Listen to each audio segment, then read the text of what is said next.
you going, boys? Mike here. Welcome back to Grampie's workshop. Boys, I'm glad you dropped in today. The wood from Fiona is gone. The boys worked here for 3 full solid days, and I mean solid full days, a minimum of 10 hours.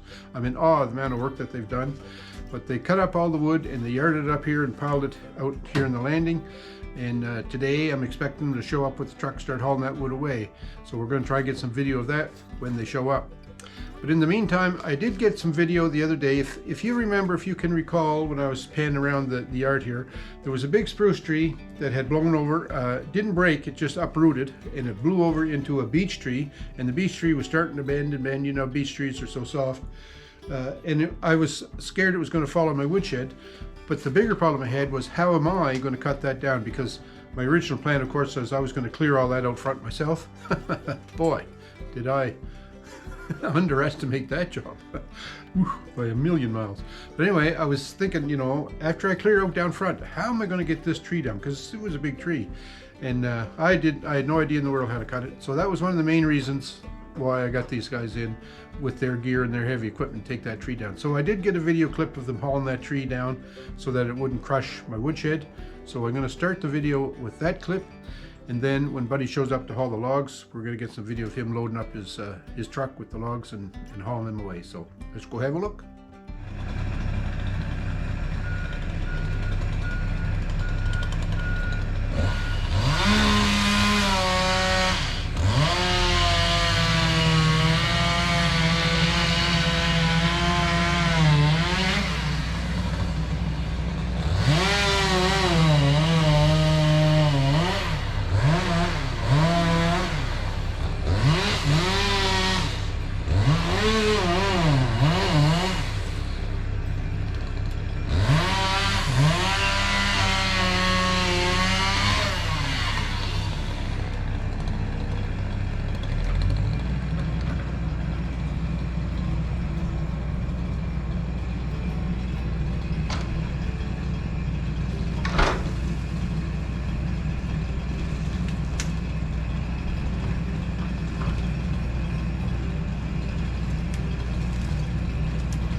Got a visitor this morning.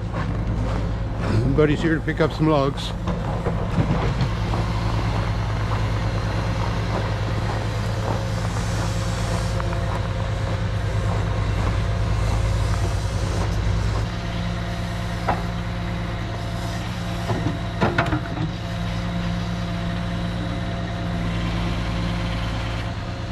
Can't stand the autographs now. No.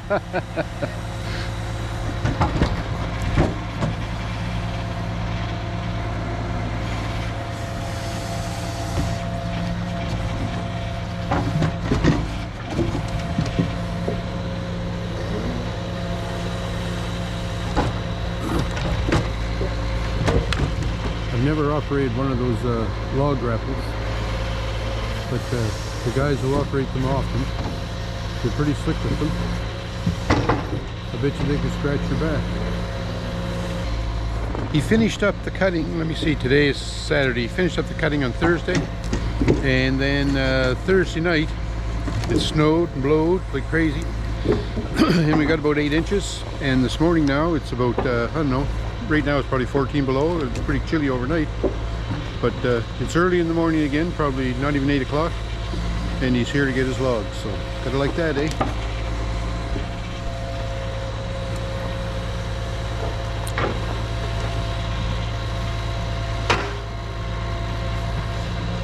I wasn't exactly sure how many cord of wood he had piled up here. I know it's a lot, and I think that truck can hold 8 cord. And he's already taken at least one truckload away that I know of. So, and he's got a lot more wood there to pile up.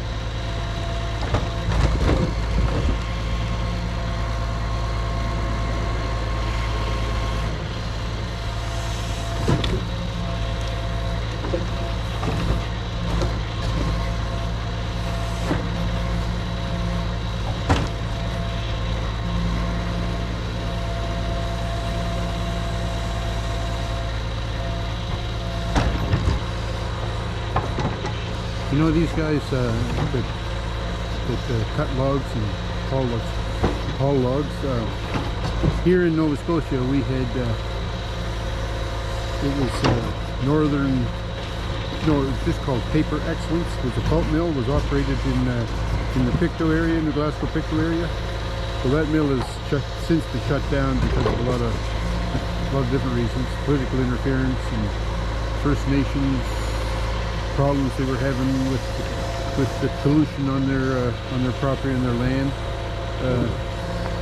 Not to argue the point whether it should have been shut down or whether it shouldn't, but it provided a lot of employment, in the woods. A lot of woods, like all this area out here around where the camp is, was all developed with multiple woods roads and whatnot because of Northern Pulp. Or prior to that, I think it started with Scott Paper, and then a lot of different owners over the years. But anyways, the guys will get the wood and haul the wood back and forth.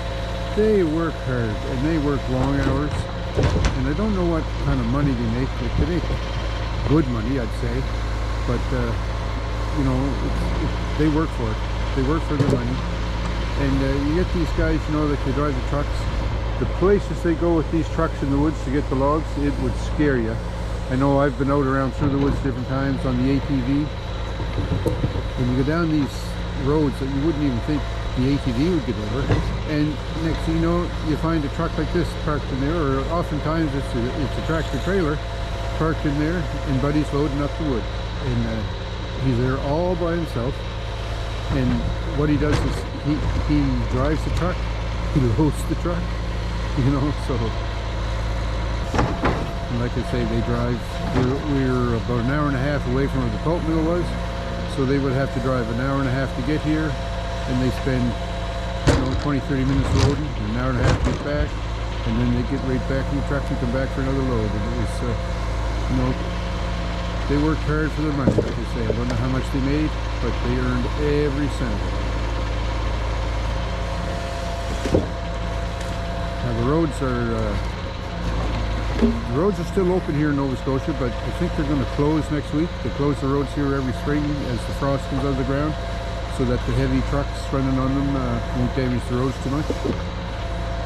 So what this buddy's trying to do here is get his wood out before the roads close, because you'd never be able to take that truck on the road if the roads were closed.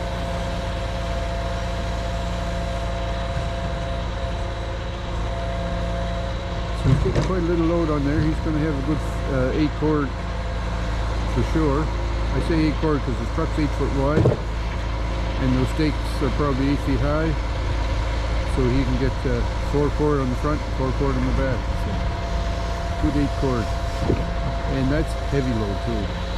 8 cord of wood. Scare you. Now, when he gets this load, he's taking it away to a mill, and the mill is about an hour and a half away from here. It's not the pulp mill he's going to. He's taking this to a sawmill, I believe. It's about an hour and a half or 2 hours away from here. So he'll drive there and then he'll spend, I don't know, another 20-30 minutes unloading his truck. And then he'll hop right back in the cab and probably come back for another load because, like I say, he wants to get this out of here before the road's closed. So they do work hard for their money. He's earned every cent of it as far as I'm concerned.